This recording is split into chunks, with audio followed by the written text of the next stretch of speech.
So, pakita ko sa inyo how our community looks like at night. Ito, napakatahimik, kukonti lang ang mga dumadaan ng mga sasakyan. Yun lang syempre yung mga nakatira dito. Okay, so ayan, napakaliwanag. At pwede ka talagang maglakad sa gabi kasi ang parang bawat kanto yata rito merong poste na talagang napakaliwanag talaga.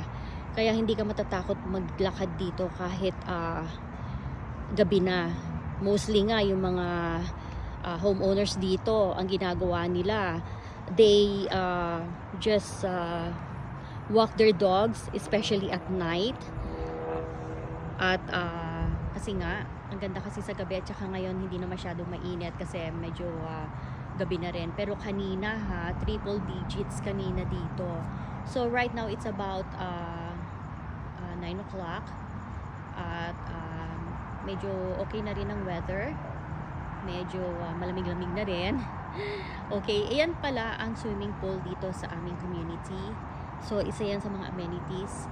One of these days, pupunta tayo dyan sa loob niyan at ipapakita ko sa inyo ang itsura niyang aming swimming pool para dito sa community. Para dito lang yan sa mga homeowners dito sa aming community. Ayan, ayan ang mga bahay, tahimik, ang mga tao nasa loob ng bahay, nagre-relax na.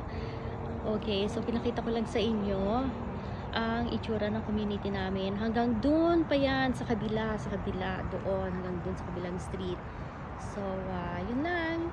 Thank you for watching. See you guys later.